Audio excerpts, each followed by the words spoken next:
Mesdames, il faut que vous attiriez à vous des hommes à la vibration de Seigneur. Mais avant d'attirer un Seigneur, devenez d'abord vous-même des seigneurs. Hein? Considérez-vous. J'entends souvent dire non, les hommes, les Africains ne respectent pas les femmes. Vous avez appris à vos enfants que vous êtes des cons et qu'il faut que vous baisez. Et c'est pourquoi les générations que vous avez accouchées prennent les femmes pour les trous du cul. Commencez à les éduquer de nouveau. Apprendre au noir que la négresse est son Seigneur. Elle est Dieu. L'être devant lequel il s'agenouille à chaque instant du temps qu'il veut rencontrer Zam le goût, c'est-à-dire le Dieu suprême. Vous êtes Dieu, mais vous, le Dieu que vous êtes doit revenir et éduquer ces hommes de demain et de reconsidérer le dépôt vaginal que vous avez. Par le vagin, vous bénissez vos enfants. Au-delà de la malédiction qu'on vous a appris que vous pouvez employer de par là. Avec vos os du vagin, vos bébés, vos nouveaux-nés, vos enfants peuvent être travaillés et devenir des vrais gens demain. Vous avez le royaume et vous êtes le royaume. Il n'est nulle part qu'en vous, au-dedans de vous. Et c'est ce que les hommes que nous sommes recherchons. On recherche Dieu. C'est pourquoi on court toujours derrière les femmes. Lorsque vous voulez vous engager maritalement avec une femme qui déjà auparavant, avant vous, avait déjà été avec un homme, il faut dire que les informations qu'un homme dépose dans les fesses d'une femme durent 6 mois. 6 mois passés, cette femme se renouvelle. C'est pourquoi le veuvage dure au minimum 6 mois. C'est pour que les informations de l'ancien mari disparaissent. Pour que finalement, un autre homme puisse venir dessus et déposer ces informations. Les seules informations qui ne se dissipent pas, ce sont les informations de celui qui a eu un pacte de sang avec la femme, c'est-à-dire celui qui le dépucelle.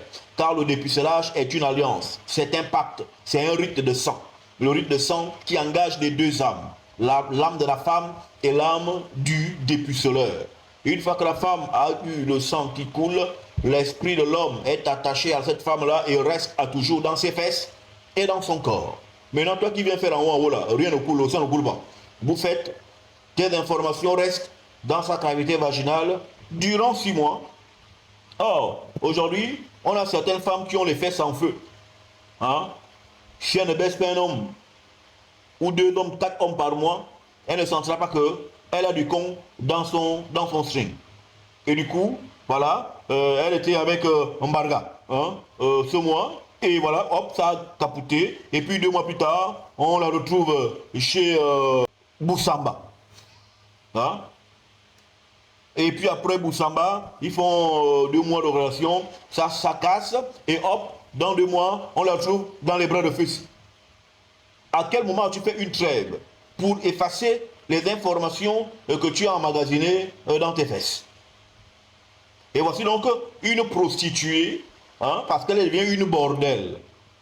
Sur le plan mystico-ésotérique, c'est une prostituée, une putaine, c'est une femme qu'il ne faut même pas toucher.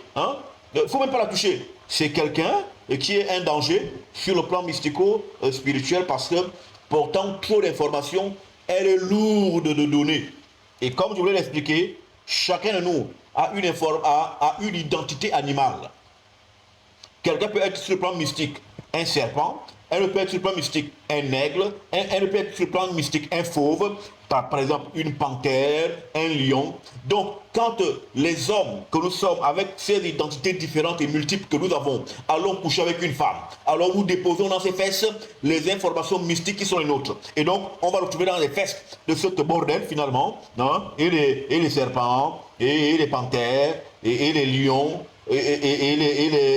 on va trouver toutes sortes d'animaux.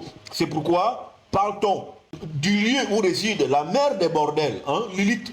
C'est un lieu de chacal, un lieu de reptiles, un lieu de chats huants et de toute forme d'animaux. Pourquoi? Parce que sur le plan mystico-spirituel, ce que l'homme dépose dans les fesses de la femme, ce sont l'identité totémique qu'il laisse dans ses tréfonds vaginaux. Et ici donc, une femme qui a passé le temps à mesurer l'état des bangalas des hommes, parce que couchant par-ci par-là, veut déjà s'engager pour des choses sérieuses, elle doit d'abord, dans un premier temps, faire une trêve de 6 mois. Elle ferme les guillemets vaginales, elle ferme les frontières, elle arrête de coucher, elle ferme 6 mois, elle ferme les barrières.